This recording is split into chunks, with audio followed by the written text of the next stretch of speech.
This whole midday filming is completely fucking with me. I don't know, but I'm just again very busy that weekend. So the weekend before you see the video, because I drive to the next Apple store, which is in about 300 kilometers away from me, because I will picking up a new Apple Watch. I got me the gold titanium one, the polished one, and my husband got the Ultra 2, and he has never been to an Apple store, so I thought, let's make a day trip to that Apple store and just spend the day there, pick up the watches, but that also means that I don't have the time to film on Saturday. By the way, on the lips, I'm wearing the Shall We Makeup X Freya Wisteria Lip Matte, the purple side. And honestly, I give this now a couple more tries. And there is something about this color, this dead purple, that is making me very excited. And not a fan of that application. I tried it with a silicone brush. I like it more than that, but I wanted to just very quick refresh it. And the green, I fucking hate. It looks so horrible. I can maybe use this as a cream shadow since they do dry down very, very dry, but they do not feel heavy. I love that. On the eyes, by the way, I'm also wearing Somber Garden. The review for the Somber Garden collection is coming, I think, this week on Thursday. Wednesday or Thursday, not 100% sure, but I think it's Thursday. So enough of the rambling. You are here to hear me rant about the new releases. We're starting with the yearly Tarte Blush Holiday Madness. Okay. I don't want to fool you or myself and tell you straight away, I want that. I want both of these blush sets. I had the first of these minis years ago, 3 or 2 years ago.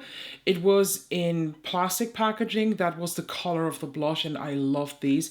I loved the Amazonian clay blushes back then, and then I decluttered them for some reason, and I had the Precious Gems from last year, but since Park Ave Princess is really not my color, I decluttered that too. But these sets, y'all, I want to have them, honestly. The palettes, not so much, but I find them very, very visually appealing. The lip kits, duos, whatever, yeah, not my thing. But these blush thingies, they are really, really nice. I'm pretty sure they will come to Germany too. It's 2 sets with each 5 pieces, and each is $45, and that's one of my cats begging to come in here. But we're going to ignore her. My main problem is just, I wish that it was customizable. I know that's a lot to ask for, but I like the blush shades of all of them, but I hate the highlighter that's in there, in the red ones, the red and berries. But oh, they look so good. I will probably wait when they drop here in Germany at Sephora, and then I will probably pick them up. They look really, really good. I could give away that darker highlight because I'm pretty sure that it will not suit me. So I could give this away. Oh, so pretty.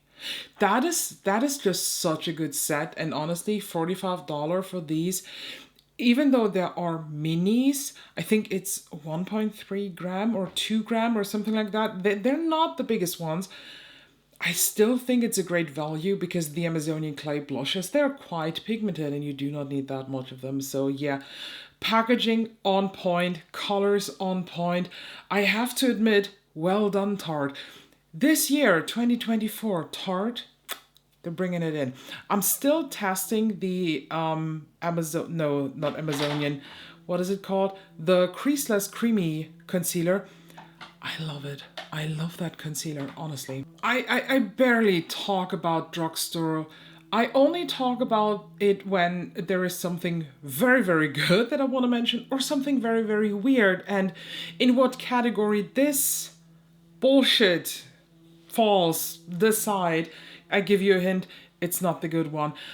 Why though? Okay, on one hand, Honestly, the marketing of this, because it's apparently a sticky primer and not a sticky face spray, it's a like it will glue down the makeup and put a layer of glue on top so nothing will budge. It's genius. It is borderline genius. But on the other side, no, thank you. I kind of don't want that. I don't want to put something on my face that looks like the classic school glue bottle. We had these in Germany too. So it also does not make really sense. Am I crazy? Is it really working that when a primer is super duper hydrating, that it's the same time also super duper sticky? I'm not into sticky primers. Please enlighten me, sticky primer people. I don't know. Next up we have... Oh, by the way, if it wasn't clear, not for me. But next up we have the Makeup Forever Skin Blush and Glow Longwear Cream Face Palette. I have been eyeing one of these multi-use cream palettes. And it's quite funny though, because I didn't have this when I started filming, but just when I was talking about this, DHL came and brought me it. Why did I think that they are bigger? I kind of expected something like, I don't know what size I expected, but not this. This is the wrong one. This is not the Blush and Glow palette, it's the Face and Cream Cheek palette.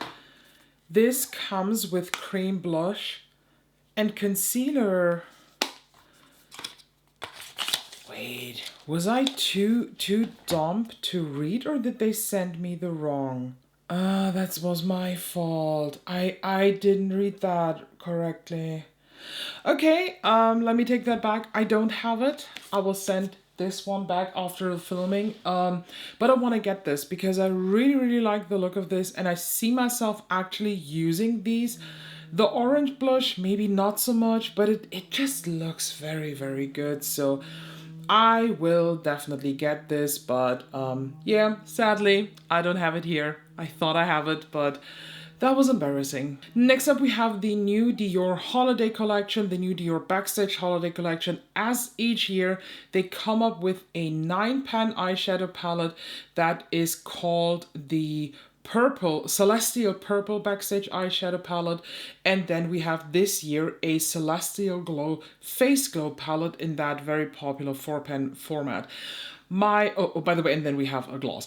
But my initial thought actually was, I'm getting this face palette, but the thing is, I had two of these. I had the OG Universal one, I had the rose gold one, and both of them I don't have anymore. Not because they are bad. Like, the Universal one is bad. Completely overrated. It's just so not worth it. The rose gold one, very pretty. Honestly, so stunning. But I never use it. For whatever reason, I just neglect that. I do not have this with other face palettes. I constantly think about, hey, let's use today this or that face palette, and tomorrow I'm planning to use this one. And when I open the drawer of my face palettes, I'm reminded of, hey, let's do this today. But with these Dior Backstage palettes, they do look visually pleasing, and I think they make a good TikTok makeup. But for whatever reason, I am not really... I don't feel them. And I think, and that here's the thing, if you struggle with this and you want to have this too, just like me, cover that purpley highlighter in the lower right corner. If you cover up that shade, you have a silvery highlighter, a golden highlighter, and a pink blush. And is that not what 90% of your collection consists of? Be honest with you, be honest with me, because I see it. So I ended up deciding to not get this. The eyeshadow palette, kind of tempting, kind of not. To be honest, the Dior Backstage eyeshadow palette that still is kind of making me thinking of, should I get this, should I not, is the Cool Essentials. That one, I from time to time, I just go to the Dior website and putting it in the cart and then not doing it because I have so many other palettes. But this one, again, cover that very, very pale lilac. I feel like this is probably the same color as in the Backstage face palette. And then you end up with a palette that, when you just look at it row by row, is not really cohesive. You have a row of really, really nothing doing matte neutrals, probably, or maybe some of them are shimmer. Then you have a row of cool tone purples, which are very nice. And then you have a row of denim dirty blue shades. The palette is trying to be something that it probably isn't. If that first row was something else, maybe that would be more interesting to me. But with that knowledge here and with that analysis of this palette, I can very confidently say skipping. So here we have a sneak peek of an upcoming MAC product. This is the Pro Set and Blur Pressed Powder Dew. I am confused. It looks like a translucent and a purple powder. If this is a pressed powder dew for setting, where I can use that purple setting powder for my under eyes and the rest for the rest of my face, y'all count me in. I'm gonna get 4 of these. It looks very, very good. There are no swatches or anything, but it looks interesting enough to make me watching the market of MAC, to make me watching when will this come to Germany. I feel like MAC is currently reinventing themselves. They brought out some interesting campaigns, some new lipstick formulations. They did a lot of damage, honestly, because they discontinued very popular shades and brought them back slightly different, which is never a good thing. Don't do that. But they also brought out banging products like the new Studio Radiance foundation. With the Studio Radiance concealer, I'm still on the fence because the color they're off. NC10 is not NC10. Honestly, the NC10 in the Studio Radiance concealer, I bet is an NC20 or 25 even. It's so friggin' dark. NC5, now that I have it, still testing, but I love that concealer. It is really, really good. So I'm curious when this will come to Germany, and I cannot put into words how excited I am for this Schaeido collection. This is Schaeido x Hunter Schafer. I adore Hunter Schafer. She's one of the most beautiful women out there. I am currently rewatching Euphoria for the 3rd time, and I can't stop staring at her. She's a queen. And that highlighter, that Hunter Aura Dew Illuminator, I want to have that. Definitely. I 100% want to have that. It is available already in the US, but sadly not on Schaeido Germany, so I have to wait. So this one, buckle up. We talked about this last week where I said that I assume that Tarte leaked this palette from Odens Eye on purpose. I even want to say that she was paid for the leak because, honestly, she's a pro. She is a fucking pro, and she barely talks about indie brands. I learned from the comments in last video that she has talked about Odens Eye already. I don't watch her, but someone commented that she does talk about some indie brands from time to time, but not that intense as others.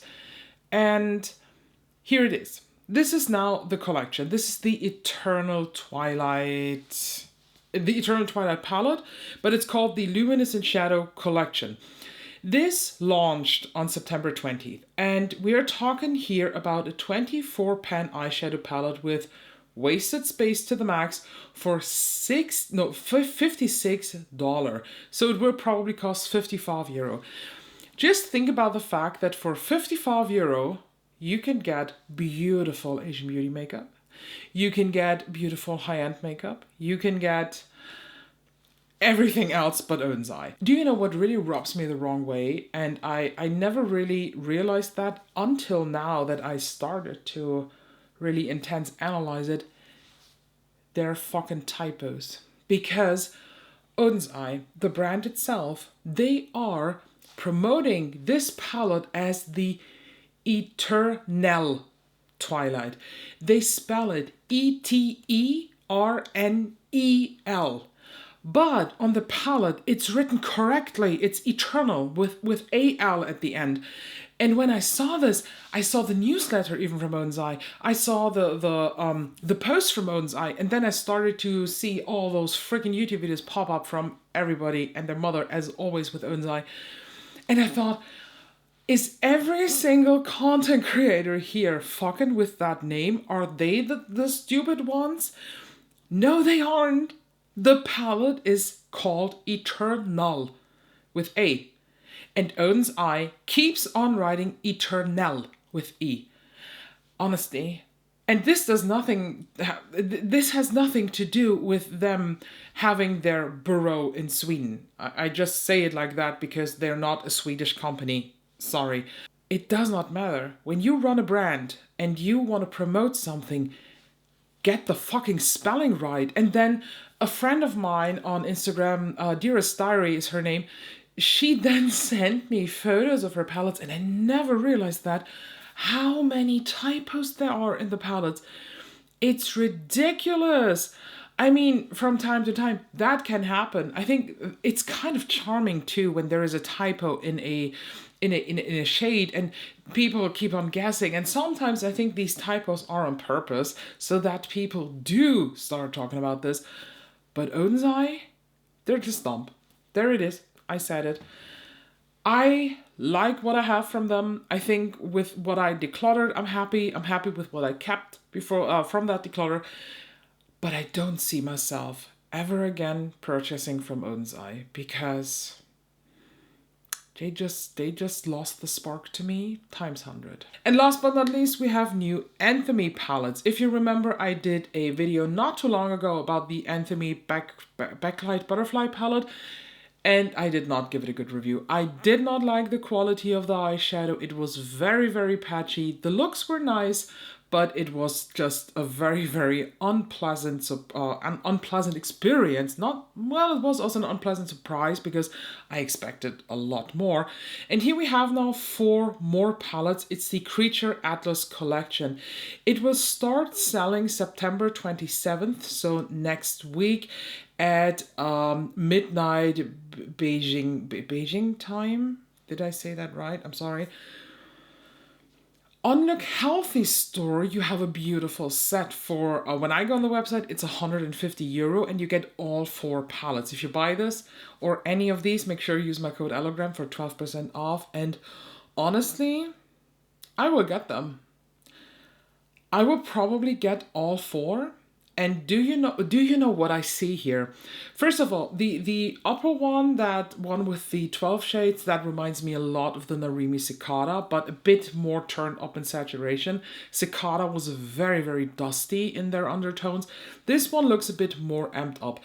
Then that one left from it, it looks so much like a grunge goth version of Winter Wonderland, which is insane because Winter Wonderland is already very dark and punchy, but that looks even more. Then the green one, I can't put this anywhere, but that one in the lower right corner, you cannot tell me that this does not look to you like Odens Eye Christmas Eve. I don't know what it is, but since they dropped this palette, every palette that is dark blue, silvery paired with gold is a potential dupe. And as said in a couple of videos ago, this was the last time Odens Eye really did it. Halloween was good too, but that Christmas collection last year, no, 2 years ago, that was it. That was the moment I fell in love with Odens Eye, and then I fell out of love. But I will most likely get this. I think it looks really, really nice, and I'm honestly super excited, and I want to give Anthemy another go and another try because so many people praise it. Maybe it was my fault, maybe I just had a dud. I don't know, so I will get this. And there you have it. I had a bit more saved, but then I decided, well, it's not that interesting, but maybe I can show you something interesting to end the video. I don't know if this is a holiday collection or not, but I think it was part of a holiday collection this year from Bobbi Brown. This is the Dream Green Luxe eyeshadow palette.